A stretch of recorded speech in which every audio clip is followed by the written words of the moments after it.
Hi, this is Heather Earles, and welcome to episode 17 of Urban Wisdom and Natural Living.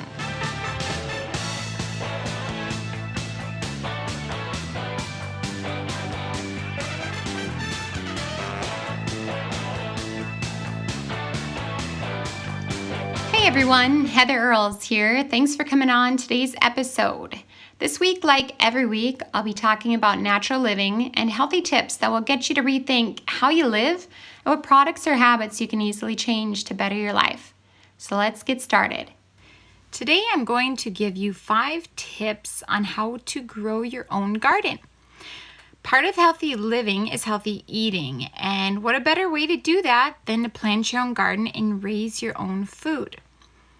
So number 1, a garden space doesn't have to be large to yield a good harvest. A 5-gallon bucket, for instance, can hold a tomato plant, which will be sufficient enough to feed a couple, 1-2 people. And they'll get those fresh tomatoes in the summer and the fall. Trust me, 1 tomato plant yields a lot of tomatoes. In this case, even if you live in a small apartment, you can have fresh veggies. Use your balcony, outside patio, or a window where the sun will come in for most of the day. Use pots or a bucket to hold your plants, and you have a garden. If you have any kind of yard, then designate a small corner or portion of it to plant your garden. Here you'll have a little more freedom in what you can plant and how much. Whatever size your space, choose one and start planting your garden.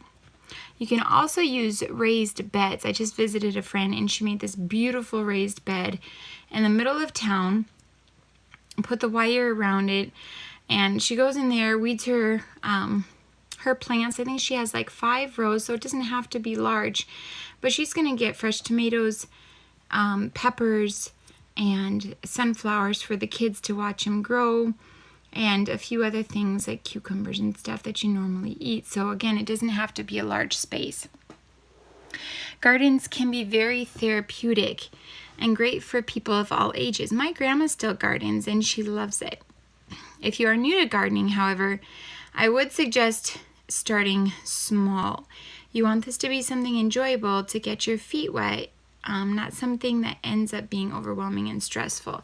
I've also seen that in a friend. She planted this huge garden. We're talking huge, and just keeping up with the weeds and stuff like that, she just wasn't used to. And then the next year she wasn't as excited to do a garden. So always remember to start off small. You also can add 1 vegetable every year. That's something I do. So I started off small, and then every year I added a new vegetable. For one, I was used to the plants I planted, how to harvest them, and then the next year I was excited to keep adding to my garden, but then I was aware of what the plants looked like, how they grew, how I need to freeze them or can them or stuff like that. So that's number 2. All right, every community has local gardens that are more than happy to share their knowledge of how to grow a garden. Everything from what types of veggies grow best in your area and climate to what type of soil you will need. If you're planting your garden outside, then obviously your soil is right for your area, but might need some extra nutrients added. You can ask your ag extension officer at your courthouse to test your soil so you can see what minerals or things your soil might be lacking. If you don't know any local gardeners to gain advice from, then head to your local nursery. I do this a ton, where you'll find many knowledgeable employees. As I said, although I'm a seasoned gardener, every year things pop up where I need to ask a fellow gardener advice. The ladies at my local nursery have been one of the best resources because they've been there a long time. And also getting back to adding stuff to your soil. For instance, we have beautiful dark soil here in North Dakota. But I do add like the ashes from the fireplace and grass clippings at time, because even though you have great soil, you always want to give back to it so it's the best every year, okay? And that was number 3.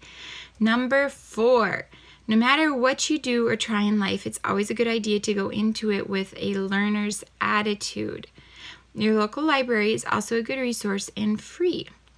The sky is the limit on plant-related how to grow garden books. All right? So check those out. Like I said, if you're not sure how something's supposed to even look, how to plant it, just go to your local library and grab a a book and or go online. All right, 5, reading instructions before you buy seeds. Read the back of the packet to see what zones and what time of year to plant for your area. Very important. All right, you need to be sure to look at tags on fruit trees and other flowers or shrubs for the same information. You don't want to waste your money buying something that's not going to grow where you live, okay? That's not the point.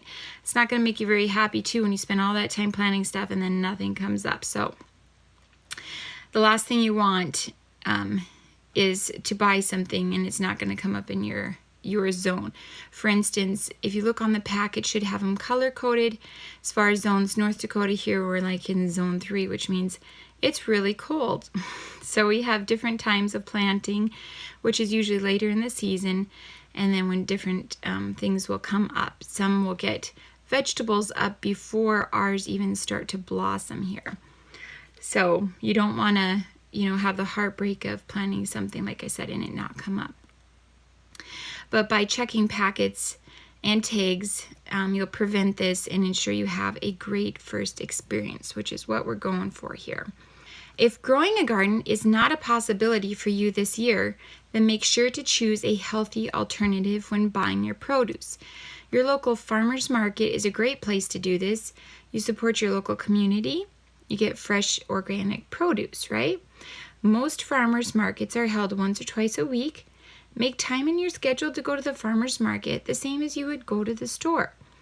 You will not only get fresh veggies, fruits, canned goods, and baked goods, but then it gives you a chance to ask each farmer, kind of about the vegetables if you didn't get a garden in this year and you want to next year, because each one has a little bit of knowledge they can give you. It's also a good time when you're doing that. Make sure you ask before buying produce if it's organic, if they spray, because even though some people say it's organic, if you specifically ask them if they spray and what, sometimes they are saying it is, but it is not. I found this even at farmers markets, so be sure to ask, okay? All right, to recap, I'm going to just give you these 5 top tips on growing your own garden, just in a shorter speech. So number 1, pick your space. Number 2, remember to start small if it's your first year. Number 3, gain local knowledge and resources from gardeners, your ag officer, and people at your farmer's market. Your ag officer can answer questions about diseases and bugs also. All right, number 4, have a learner's attitude and use your local library to read and get free access to information and or online. 5, read instructions. This includes the back of the seed packet and tags or labels on plants.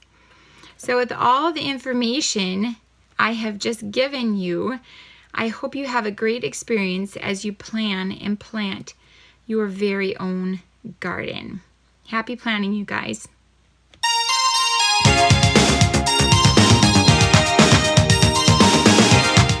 Thanks for listening to today's episode of Urban Wisdom and Natural Living. Tune in next week where I'll broadcast live every Monday morning at 8 a.m. If you miss it live, hold those tears and head on over to my blog, which is heatherearles.com. That's Heather, EARLES.com. There you can have 24/7 access or right here on iTunes. If you want to follow me on social media, you'll find me on Twitter, Facebook, Instagram, LinkedIn, and Pinterest. Have a healthy week.